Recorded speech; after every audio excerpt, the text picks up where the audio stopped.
नमस्कार, जय हिंद आप सभी को।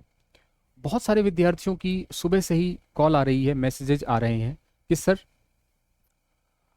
हमारी रैंक इतनी ज़्यादा क्यों आ रही है, जबकि हमने ये पीछे मत देखना, ये चीज़ मत देखना, ये चीज़ मैं समझा दूंगा आपको, ठीक है। सर हमने जो पेपर में क्वेश्चन किए थे उस क्वेश्चन को, एक क्वेश्चन 1.66 का था, काट पीट के जो भी क्वेश्चंस हमारे सही थे उसको हमने 1.66 से गुणा की, तो जो भी आंसर आया, जो भी नंबर आए, उसको हमने कट ऑफ से मिलाया। और जब कट ऑफ में हमने देखा अपनी कैटेगरी में, तो हम कट ऑफ से काफ़ी ज़्यादा हैं सर, अंदर हैं, 5-7 नंबर अंदर हैं। लेकिन सर जब हम रैंक देख रहे हैं अपनी, जब हम अपनी रैंक देख रहे हैं तो 2 लाख या 2 लाख प्लस है, 2 लाख या 2 लाख प्लस है। सर ये दो दो बातें कैसे हो सकती है? हमारा नंबर, हमारी रैंक 1 लाख के अंदर क्यों नहीं है? बात जायज है। 1 लाख के अंदर का मतलब 54,000 पोस्ट है, तो 2 गुना में लगभग आपका 1,08,000 के अंदर होना चाहिए सेफ होने के लिए, ठीक है। अब यहां पे इनकी रैंकिंग तो 2 लाख के आसपास जा रही है, कट ऑफ में इनको लग रहा है कि हम सेफ हैं। तो ये दो बातें कैसे हैं कि यहां पे तो हमें सेफ लग रहा है और यहां पे हम लग रहा है कि हम बाहर हैं? ये दो बातें कैसे? इसका सिर्फ और सिर्फ एक कारण है। एक कारण ये है कि जब आप ये कैलकुलेशन कर रहे हैं कि मेरे कितने नंबर बने, तो ये बिफोर नॉर्मलाइजेशन है, यानी नॉर्मलाइजेशन से पहले का है।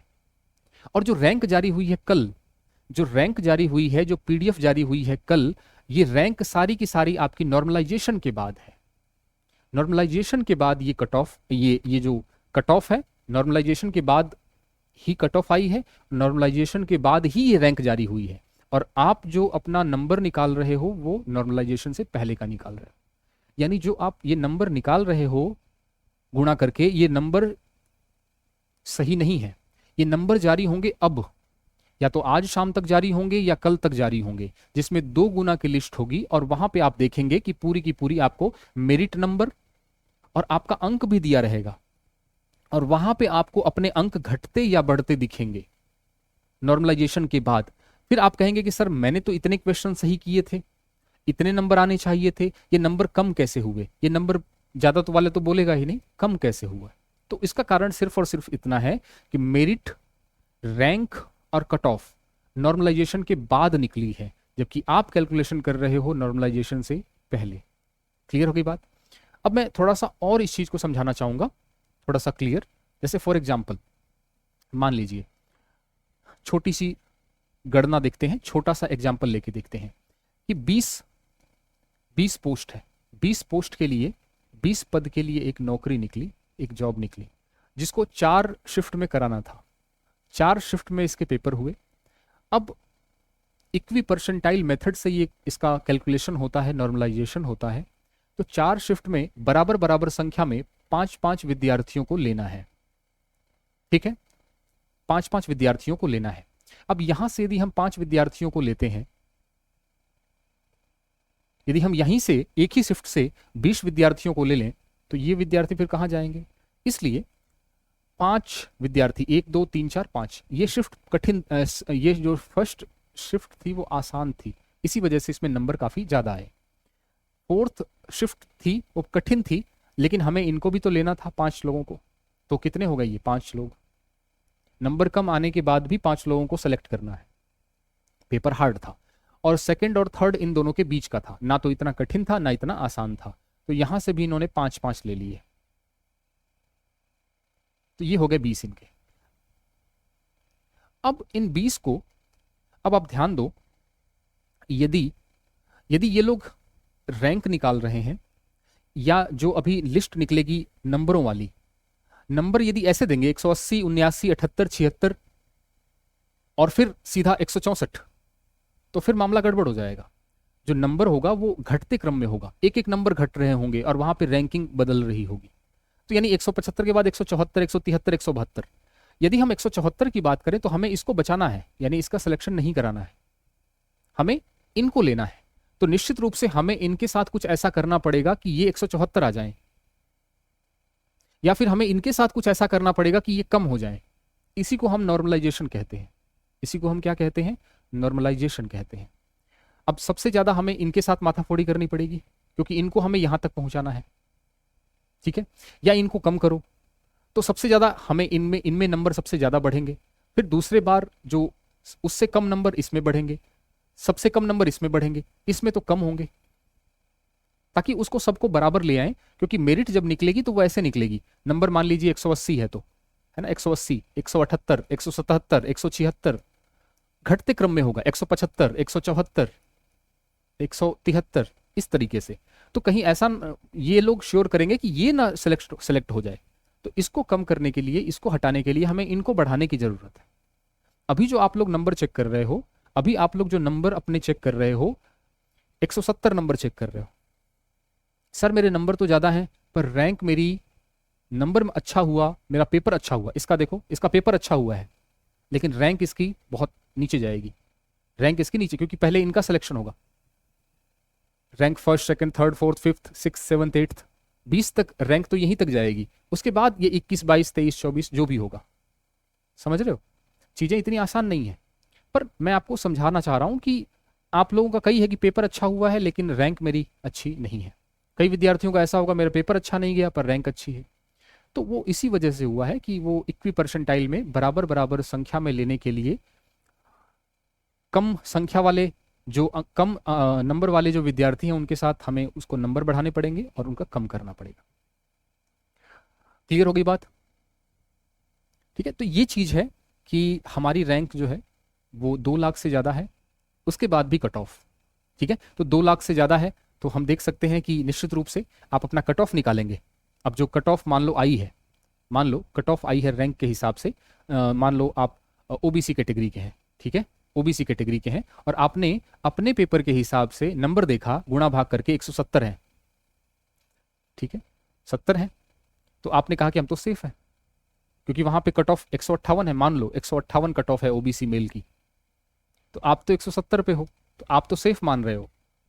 लेकिन रैंक में आप काफी पीछे दिखोगे, रैंक में आप काफी पीछे दिखोगे, इनकी 2 गुना 3 गुना की लिस्ट के बाद दिखोगे आप। इसी वजह से ये मामला बैठा है। तो इसका एक लिस्ट और जारी होगी जिसमें 2 गुना और नॉर्मलाइजेशन के बाद के जितने भी अंक हैं उनकी पूरी 26 लाख लोगों की लिस्ट निकलने वाली है। अभी हम चेक कर लेते हैं एक बार बोर्ड की क्या स्थिति है, कोई लिस्ट जारी की है या इन्होंने नहीं की है। कैंडिडेट कॉर्नर, रिजल्ट, रिजल्ट में हम देखें तो अभी आज 17 तारीख है और यहाँ पे इन्होंने 3 रिजल्ट अपलोड किए हैं ड्राइवर के, और 16 तारीख को वो पुराना वाला ही अपलोड किया इन्होंने, 4 पीडीएफ और एक कट ऑफ वाला। तो अभी तक जो 2 गुना वाली लिस्ट है वो जारी अभी तक नहीं की है, उसके जारी होने के बाद ही सब कुछ मामला क्लियर हो जाएगा।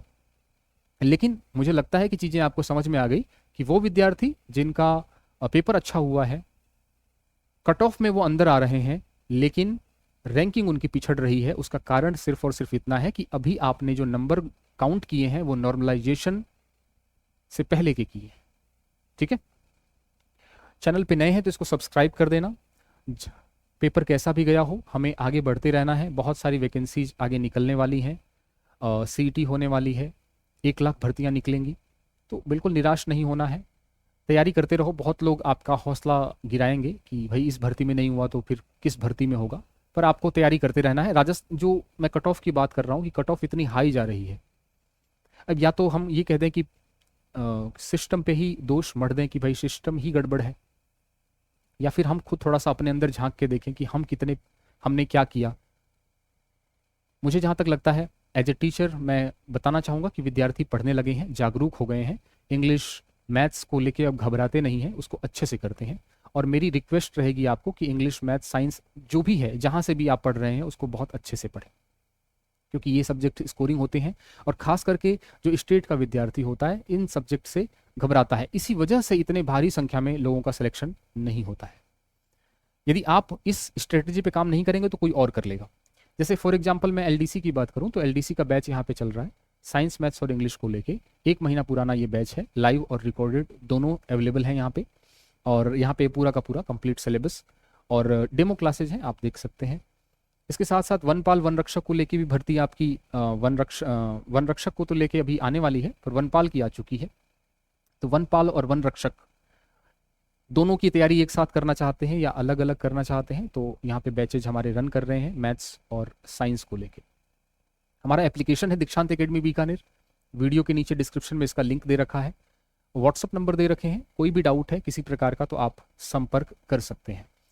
उसके बाद हम थोड़ा सा देखते हैं आगे, सीईटी भी इसी महीने इसी साल होगा, जून के आसपास होने वाला है निश्चित रूप से, क्योंकि इसके बाद बहुत सारी भर्तियां, पुलिस की है, वीडियो है, पटवार है, बहुत सारी वैकेंसी जाएंगी, तो इसी आधार पे होंगी, नई सीईटी के आधार पे। तो सीईटी का बैच यहाँ पे चल रहे हैं 10+2 और ग्रेजुएशन को लेके, या केवल साइंस स्पेशल या मैथ्स स्पेशल या इंग्लिश केवल पढ़नी है, आपको सब्जेक्ट ही पढ़ना है बस, तो आप इन बैचेज को देख सकते हैं, डेमो वीडियोज हैं, और कंप्लीट तीनों का कॉम्बो भी एक साथ मिल जाएगा आपको यदि आप चाहते हैं तो। वो कैब पोर्शन मजबूत करना चाहते हैं तो एलडीसी में मैंने इसको जोड़ रखा है वीओडी के रूप में। बाकी अलग से आप देखना चाहते हैं सिनोनिम, एंटोनिम, कैसे ट्रिकों के माध्यम से, ट्रिक्स के माध्यम से, कहानी के माध्यम से, चित्रों के माध्यम से चीज़ों को, नए नए वर्ड्स को सीखने का यहाँ पे प्रोग्राम आपका लाइव क्लास यहाँ पे चल रही है। तो ये सारी बातें मैंने कर दी। जो बात सीखने वाली थी, समझने वाली थी, ये है कि बिल्कुल भी आपको उम्मीद नहीं हारनी है, तैयारी करते रहना है। हो सकता है कि आप किसी और नौकरी के लिए बने हो, ठीक है, और वैसे ही जैसे ही 2 गुना की लिस्ट जारी होती है मामला और क्लियर हो जाएगा। चलिए मिलते हैं अगली वीडियो में किसी नई इन्फॉर्मेशन के साथ, तब तक के लिए जय हिंद।